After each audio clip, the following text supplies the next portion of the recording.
Hello, I'm Jose, and this is the Cinematic Dogma podcast. Today we have a very special edition, but regardless if it's special or not, I'm always joined by my tropical. Is tropical? Is this tropical? Subtropical.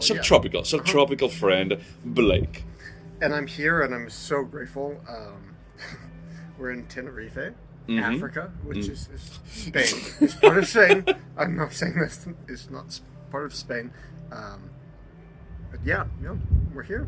Okay, we're here, and we actually we got together for Christmas. This episode may go a bit later than we expected because we're pretty busy. For anyone listening, this is like a dream come true. I got to spend time with Jose's family, and yes, so we're here. We're here in the Spanish territory. It's lovely. It's the most beautiful thing I've ever seen. Yeah, so we're at the end of the year, outdoors, in a balcony. It's 8 p.m. in the middle of the night, but it's super lovely. There may be like some noise in the background, so really sorry. I thought that we... Deal with it. Yeah. Fucking deal with it. I thought that we got better with the background noise, but clearly we didn't. We don't value our audience that much. No. Sorry, the three people that listen to us. I love my friend more than I love audio quality. Good, thank you. And yeah, as we are during Christmas, and we discussed like not too long ago about like what is a Christmas movie and is this like a genre or not, I wanted us to see a movie that encapsulates Christmas in a different way than Love Actually, for example. So what did we watch this time? So we watched the 2003, about 20 years ago. We watched the film Tokyo Godfathers, which I have to thank you because you taught me about how respected this director is in terms of American directors, and they... And he's stealing his ideas. Yes. I want to be super aware of that. But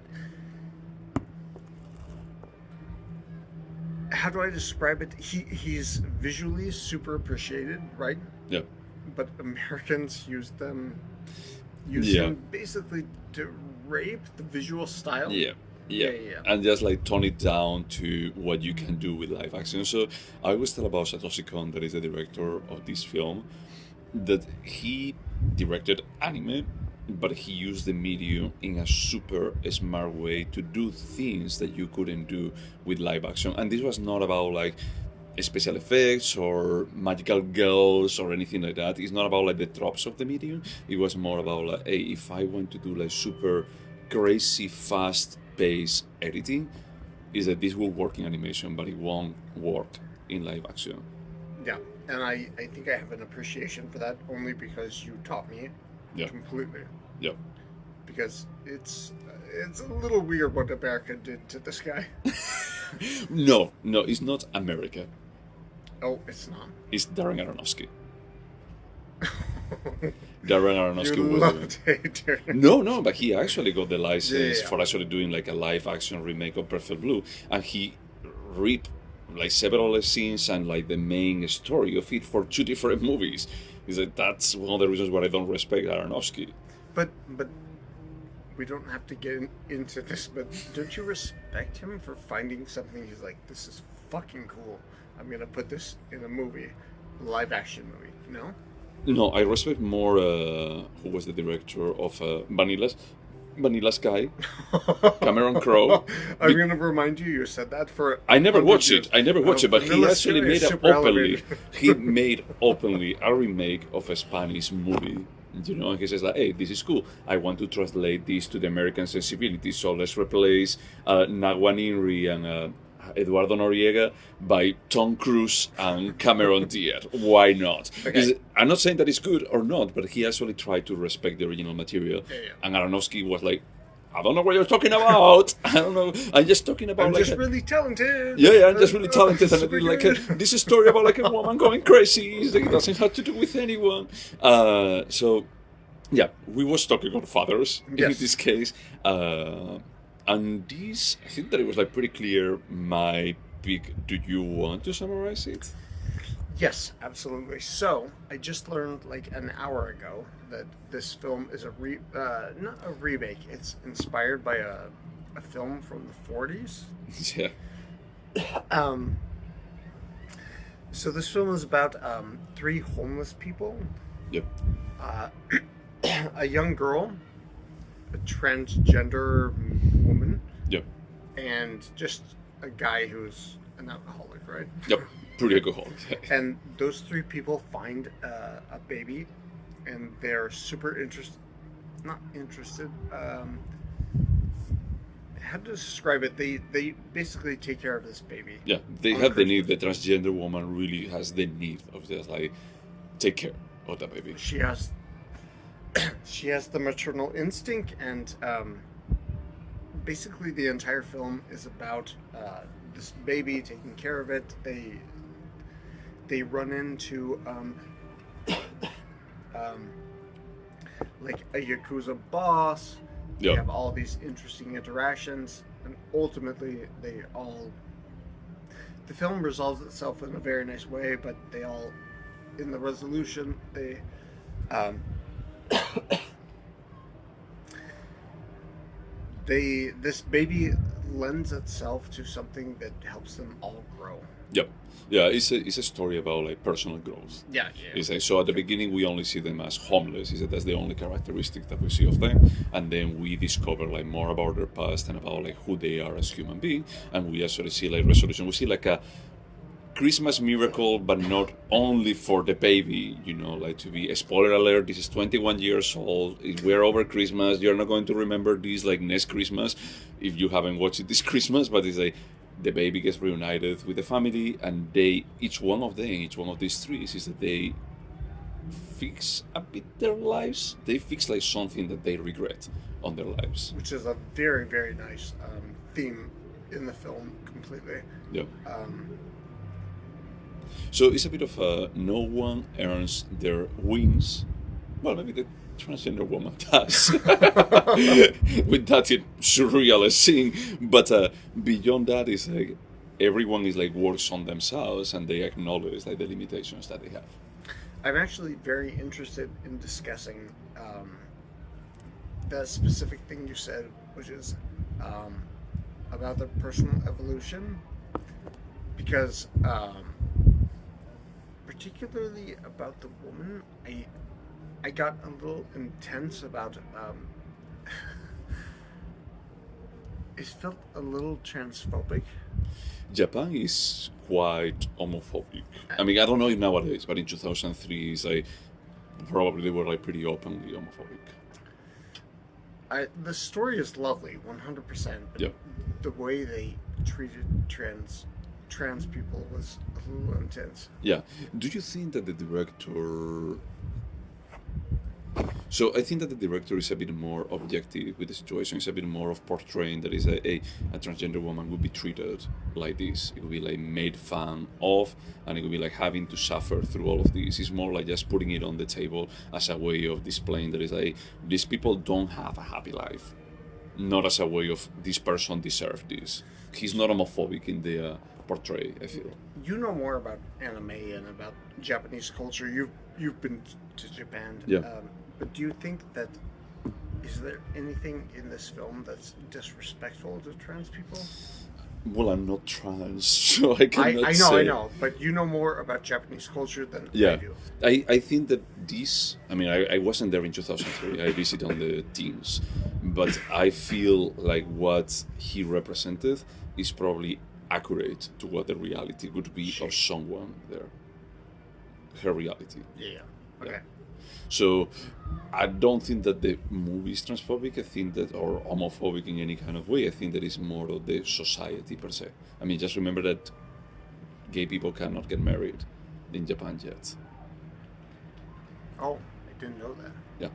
Oh. So, yeah, I can send you. Well, now it's Elliot Page, but he went to Japan like before transitioning, and he actually explained like everything around like the culture that they have there. Instead, they have like super special friendship solidifying ceremonies kind of thing, but everything is like very, the society hasn't caught up like with the reality of the time. So I didn't feel offended by it. I just felt it's like, okay, you are not hiding exactly how people would be treated here. Do you agree or disagree that you're a little bit more woke than me. I'm not sure, dude. No? Okay. Yeah, I'm not sure. So I find it interesting that I was, I felt very, how to say this, aware of how they treated trans people, and um, it, the film itself felt like a little bit. I don't know. I don't get offended on behalf of trans people most often, but Yeah. in this film, I was like, oh, like this person. If you think about the characters themselves, you're like, oh, this is somebody that's trans. They're homeless in Japan. This is Yeah. horrible. It's the subject matter is pretty intense. Yeah, it is. Yeah. It is. It's like he doesn't try to hide it. It's a bit of these are people that they are not having the time of their lives. Even like the teenager is like, and then another spoiler. I think that we're going to be like spoiling the whole thing. Yeah, But it's the teenager is like she actually chose that life. That's like the bizarre thing compared with the others. Spoiler alert, she stabbed her dad. Yeah, she stabbed her dad, but at the same time, is like she just ran away immediately, and she doesn't want to go back. She's having like a bit of a teenager tantrum, and then just like going over the top into, okay, I can never go back home. He's like, why don't you call your home and just test the waters? So honestly, don't live on the street for months. You don't have to be a child. don't live on the street for months. So I feel like it's like, and also like the guy, partially by choice, that he didn't want to reach out. Like the old guy. The old guy, Yeah. he didn't want to reach out, and the transgender woman is like, she doesn't want to go back to the real life. Even they offer her, it's like, just come back, and it's like, no, that's no longer my place. It's this part of my life. It's like, it's behind. So, you and I are on vacation together, and we spoke a little bit about this. But for the first time in my life, my family is going through estrangements. Okay. Like certain parts of my family are not talking to certain parts of their family. Oh, okay. And so when I saw this film, it hit a little close to home because I was like, oh, look, my I don't talk to my mother. Yeah. It hit a little close to home, which is why I asked. I was like, can I talk to your partner about the estrangement? Yeah, and that's the reason why I appreciate this movie, that albeit all of the surreal stuff that it happens on it, all of the super far-fetched stuff that it happens on the third act. Which it's a lot. If you're not familiar with anime, it's he goes far. He goes far. I mean, there are no aliens or anything, like completely hard to reason around, but definitely there is some stuff that it makes you just wonder about, like, did you really need to do this? Because it's pretty crazy. But if you remove that part, is that this feels like a really, really human story. It feels relatable. It's like, even, hey, we're not trans, we don't live on the street. Is that we haven't staffed our parents. I mean, at least I haven't, I don't know you. But even with that, is that it still feels like a human story that you can relate to, about like, hey, sometimes we make mistakes and we strand ourselves, like, from our beloved ones. And sometimes it's pretty hard to actually just give the first steps to mend things. Yeah, and that's, it was a difficult film for me to watch because, it's a little too real, so I acknowledge that the way they treated the family and all the characters, it was like, hey, this is how things are, and I was like, yep, exactly how it is. And if you look, I'm spending Christmas with you, with your partner, with my husband, but I'm not with my family, which is very indicative of how things are right now. Yeah. But I guess that's a compliment to the film, that I'm here. I'm not with my family. Yep. Yep. Yeah, it feels relatable. So, did you like it? No, I didn't like it. Sorry. I like the build-up, but it's like, it feels relatable. It made me just think about my family and my relationship with them, but I didn't like it. No, it's true. This film, I think. So my initial reaction is, no, I didn't like this film, but I think I didn't like it just because like it touches too it's close. too real. It's too. Well, I mean, it's too real, but also at the same time, we see like a transgender woman like just flying off the air. So just saying that. And there's nowhere else I would rather celebrate Christmas than with you in this beautiful island. You put a ton of work into this beautiful vacation, but also it's like I don't want to fucking see my family. Yeah. And I saw myself mirrored in this relationship, and I was like, nah. Well, look, there is a bit of a thing. Is that this is a Christmas movie, no? We can agree that it's a Christmas movie. It's a Christmas movie by the genre, and in the Christmas movie. For the listeners, can you tell they discovered the baby on Christmas Eve? Oh yeah, they discovered in a trash can. They just find a baby there, and they just spend the whole movie trying to find the mother. But it's Christmas Eve, right? Like it's Christmas Eve, and it actually spans until New Year's, I think. Yeah. So, but the thing is that it's a Christmas movie. But in Christmas movie, I have the feeling that is that things are always going to work out. Right. It's like Björk used to say, it's like she loved musicals because things always work out. It's musical. Yeah. yes. Yeah. But it's the same thing with Christmas movies. Is that you only see like the problem, but the solution is like, well, people are not that terrible, So it's like when you see that mirror, is that the thing that I always feel a bit iffy about is that in Christmas movie there is a resolution at the end, and that resolution is good.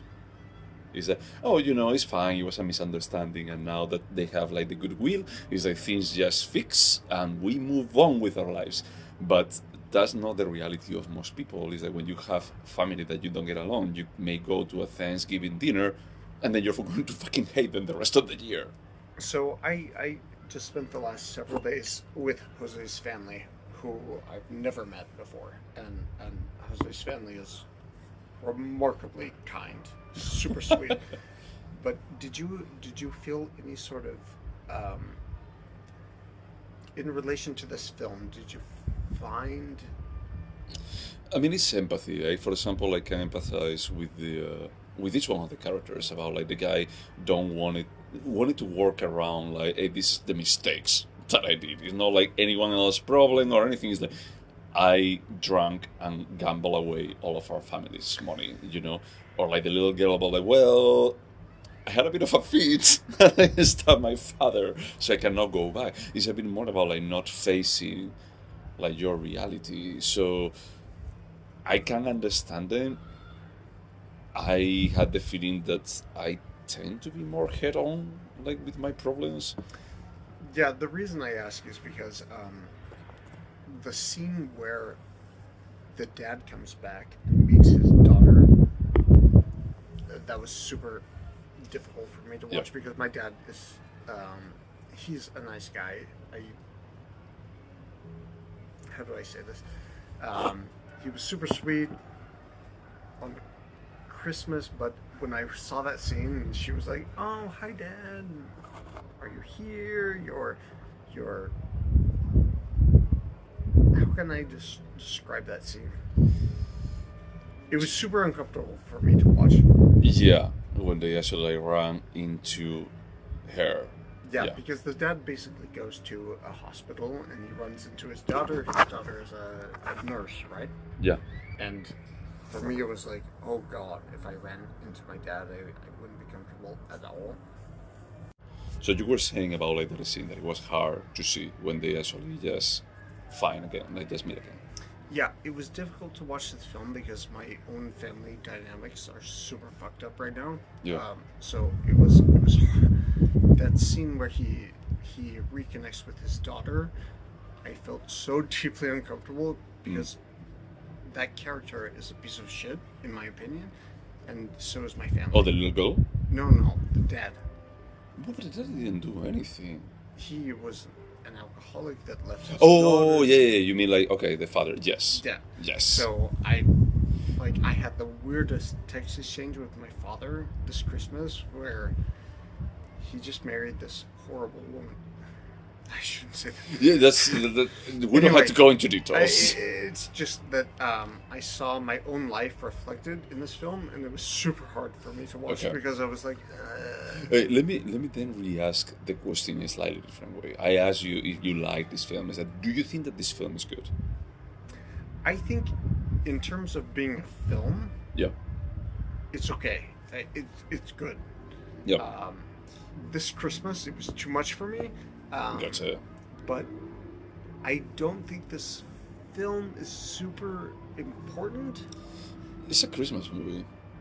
So, you say that, and I mean, but I think that it's a good Christmas movie. It's not like Love You're right. Actually.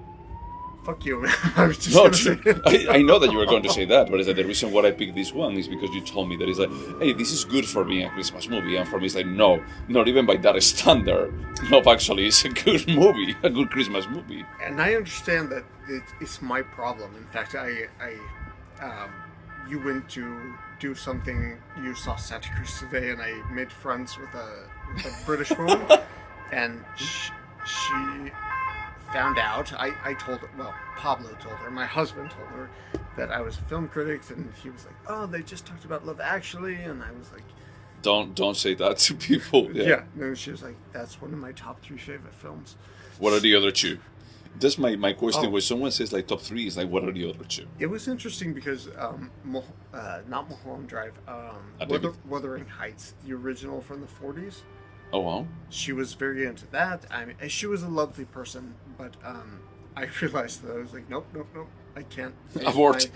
I can't face my emotions. Yeah. To be honest, in this film, it was good, but it was too real. That's interesting, honestly. I mean, I love hearing that because that means that actually it connected in an emotional level with you. It's like it was sorry, how to say it's not disingenuous. Is ingenuous is the opposite? It was genuine. Genuine, yeah. It was genuine. So I have a hard time, and also I watched this film on a train from Madrid from Madrid to Valencia, in Spain, and it was just a little too real. But I acknowledge that the film itself is super good. Yeah. Okay, no, that's good. For me, I love Satoshi Kon. I'm always going to be a bit biased because I love everything that he did. Sorry, did you say you like Requiem for a Dream? Is that what you said? That's not Satoshi Kon. That's Aronofsky ripping off Satoshi Kon. It doesn't count. It's not how it works. It's not how it works. I'm aware. I feel a little bit like an ugly American in this moment because this guy is clearly like super talented visually. Yep. Aronofsky's not, but it's a different topic.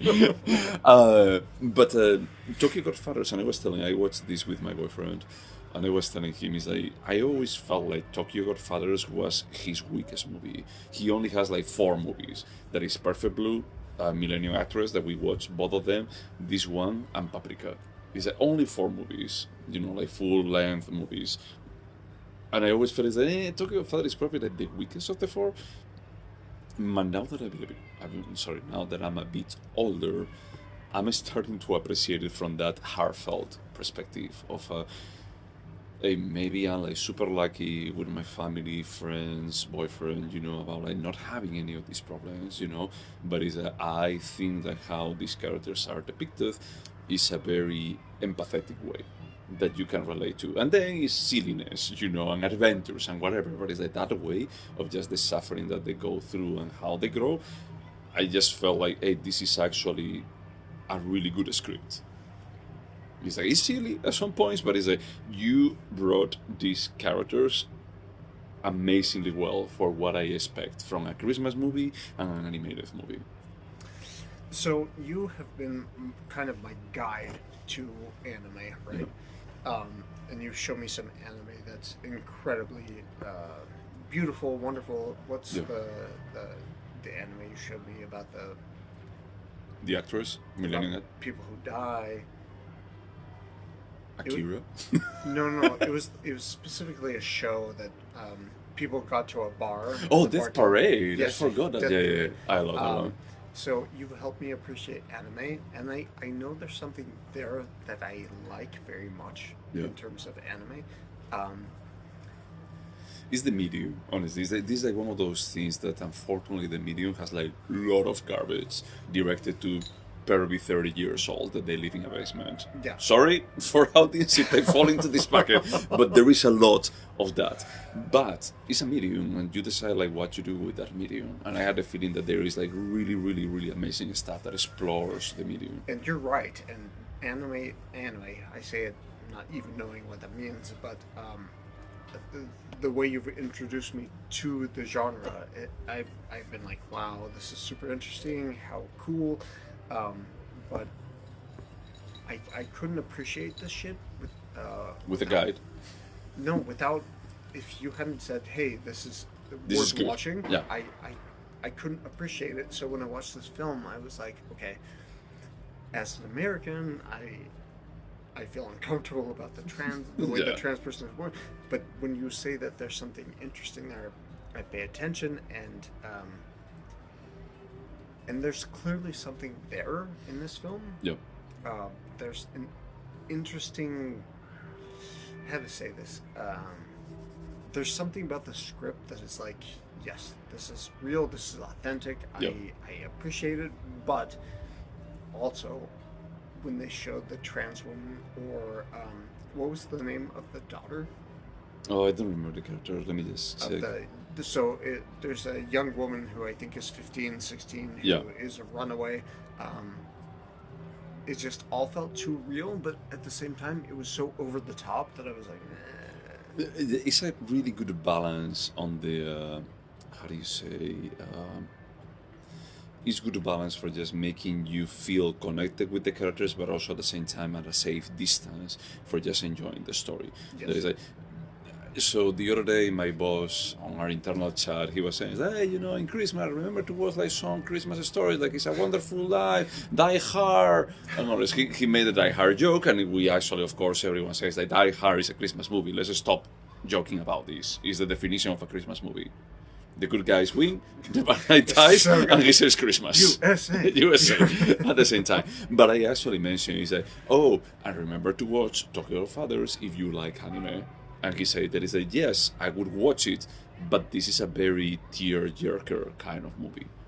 And I says like, yes, but it's a good tear-jerker. It's like you cry of happiness. It's not like a Christmas tale that is like, oh my God, they're all screwed. And I've been having many conversations with my husband about my family and who I am and what I like,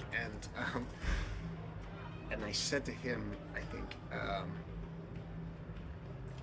I cannot have an affection, let's say, to Christmas films. I can't. So I like Love Actually because it makes me. Oh, because it's nostalgic.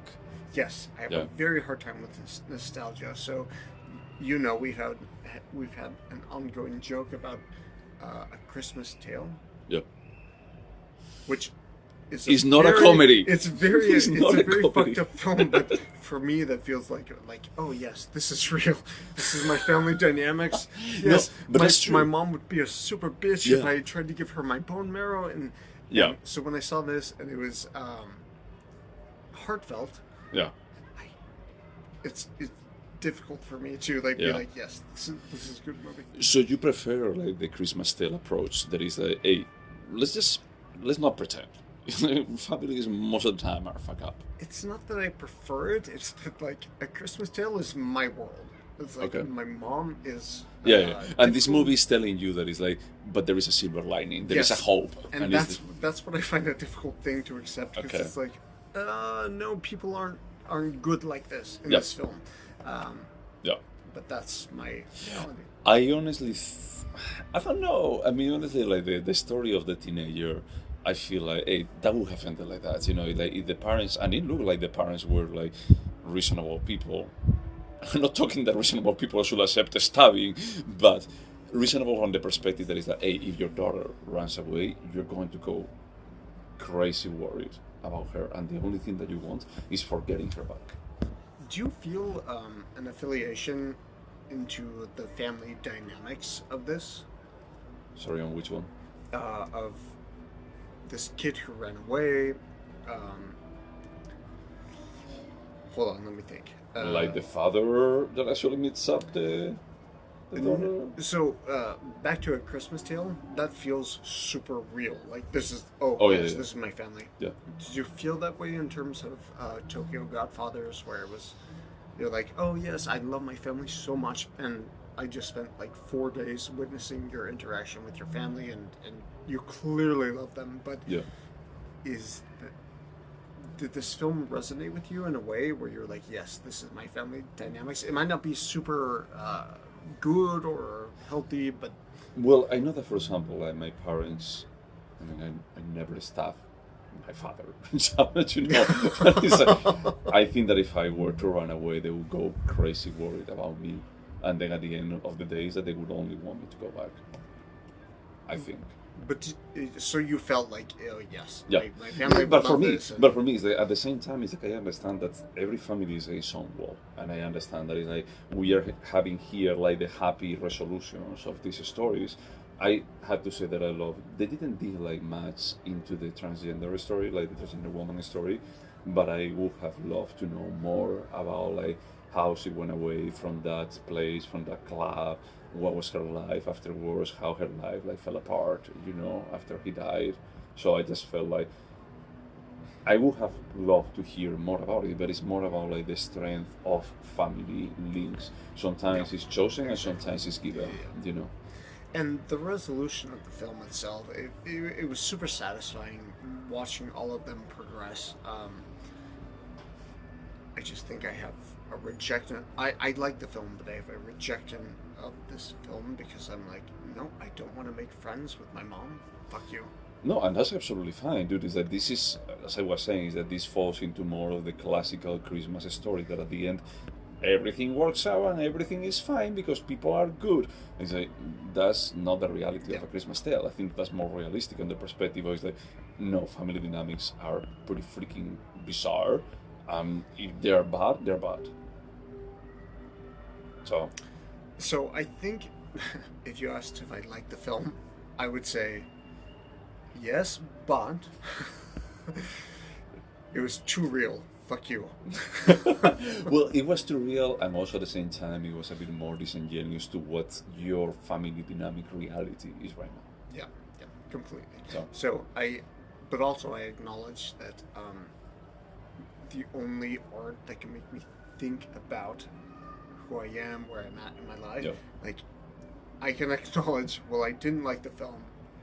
It really like shoved some things in my face that were, I was like, I'm uncomfortable with this, but it's good. Which is what art should do. It should like confront you. So yeah, it's like it resonated with you, not in a way that you like. You know, is that this meme? I don't know if you ever saw it, like in social network, there is like someone pastes a picture that is like, oh, we are stupid because we do X, and one of the things is like, hey, I want to remove this content because it's offensive, it's blah blah blah. It's like it's because I feel reflected on it and I don't like it. Yep, that was 100%. I was like, I saw this, I could have been homeless, I could have run away.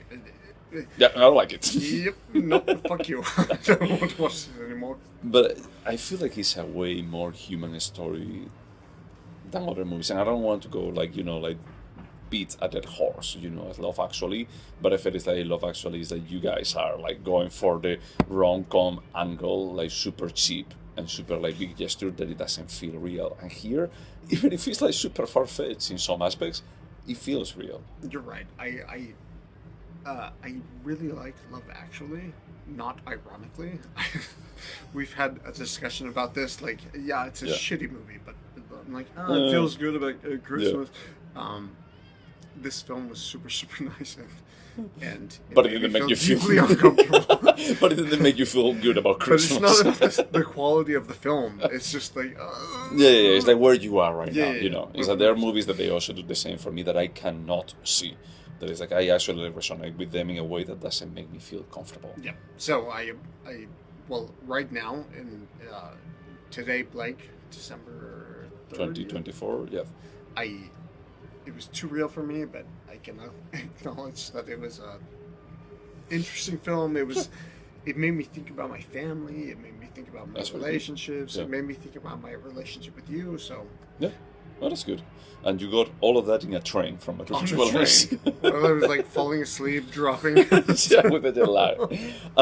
Should we go over the questions? Yes, please. Could you watch it again? Yes. Yeah, I think that this was my third time watching it, and I was like, I think that I liked it more than the previous times, and I will keep watching it.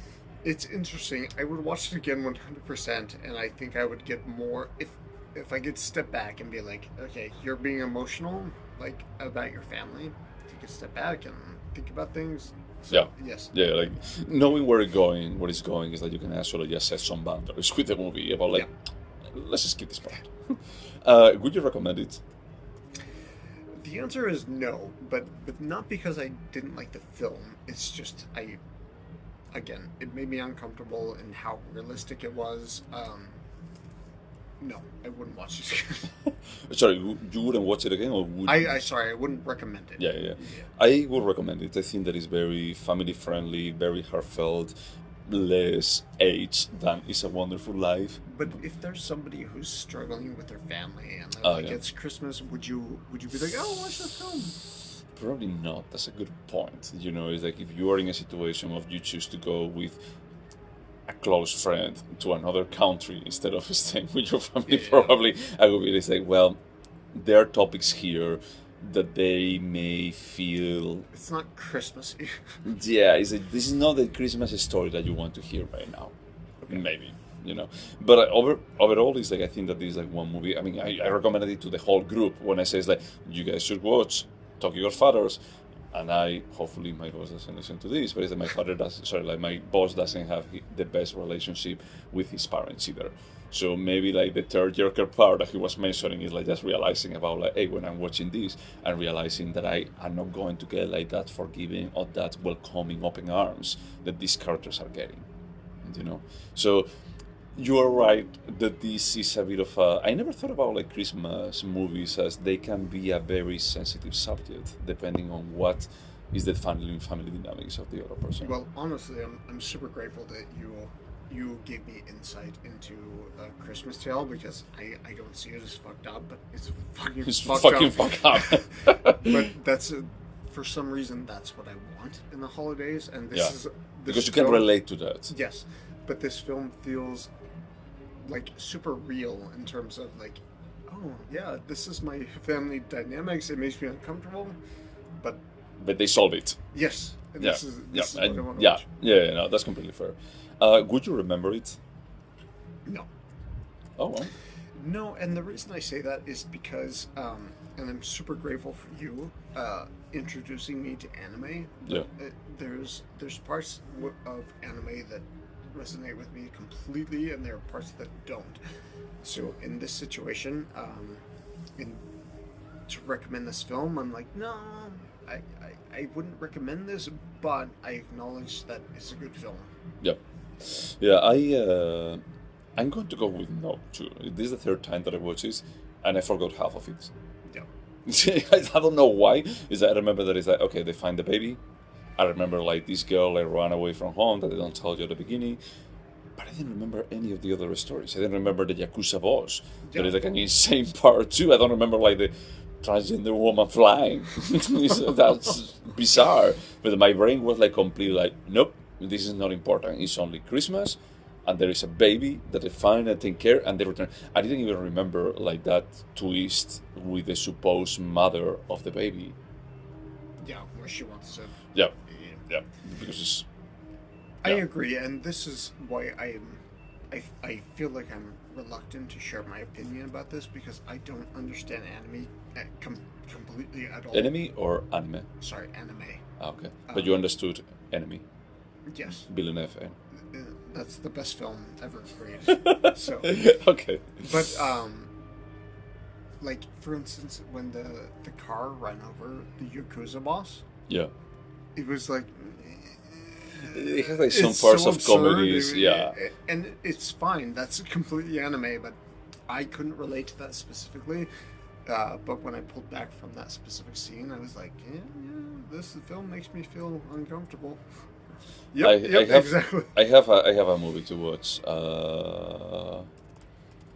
I have a movie to watch after this one. Sorry, we're going to keep in Japan. It's not anime, but I know what we're going to be watching next. I find fascinating my relationship to Japanese culture because it has the ability to make me feel super uncomfortable, and it's obviously because it's well done and Yep. I'm fucked up. So, That's fair. That's yeah, fair. So, is there anything artistic about? yeah, 100%. Yep. I think the director is incredible visually. I didn't appreciate certain things that were over the top, like the absurdistness. Yeah, that's all right. Yeah, sorry. But I enjoyed a lot. Yes. Yep, yeah, me too.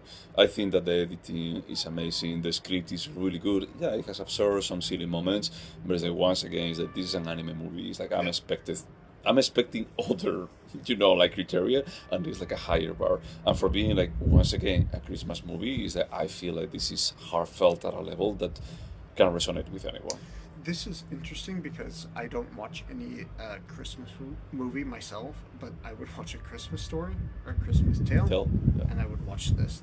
These are like The shoe that you could actually just I like, would put on your pocket. absolutely embrace this film next year. Yeah, maybe we should rewatch it next year and just see what Blaze in And 2025 maybe thinks if I about don't it. like hate my family next year, Maybe. Do you think that this is a timeless piece? Yes, 100%.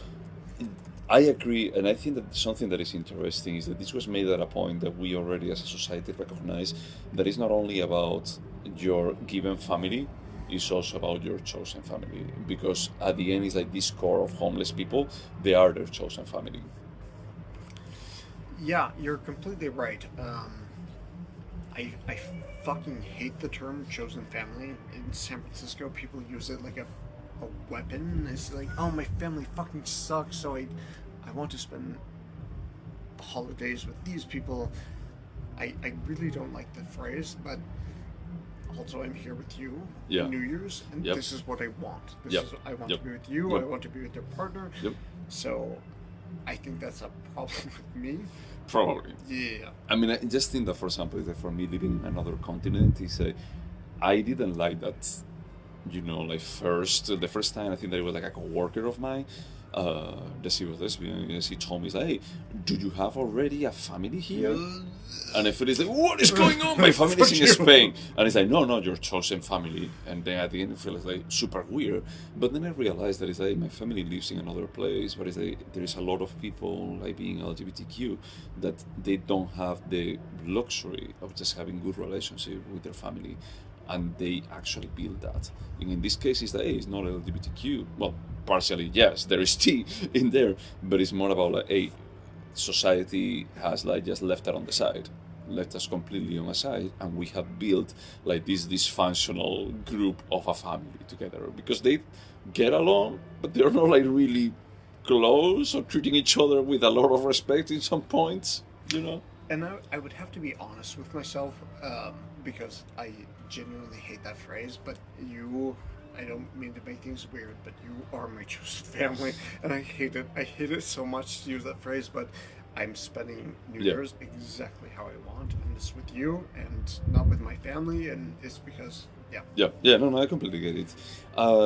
Would you turn Tokyo Godfathers into a TV show?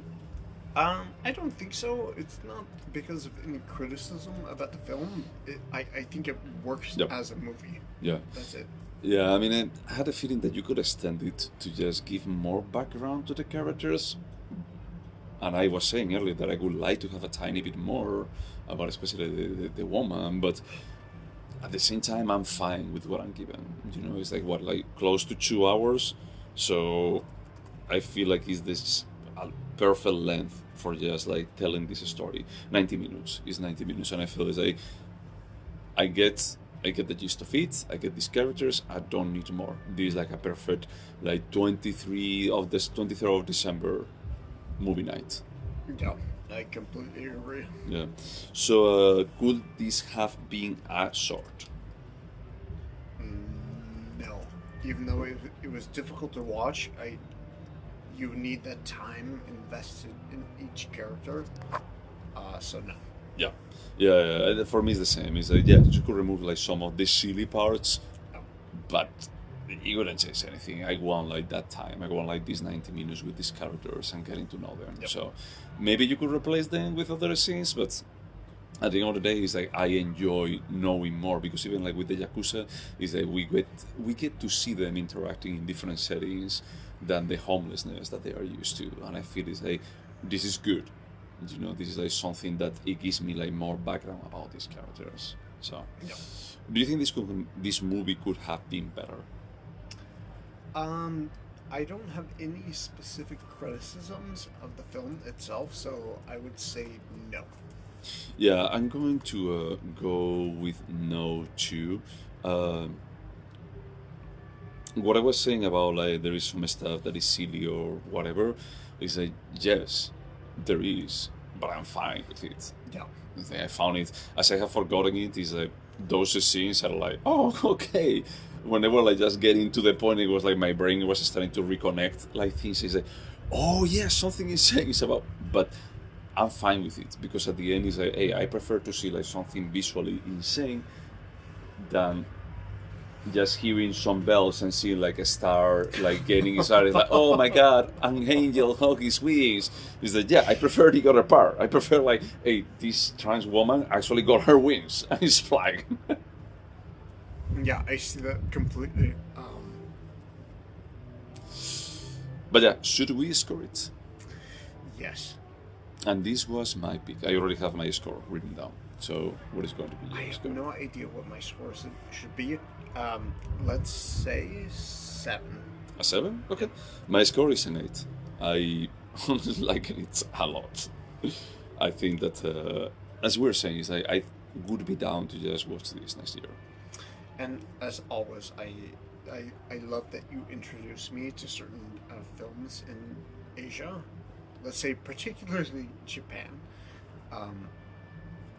And I love to think about these films where I might not engage.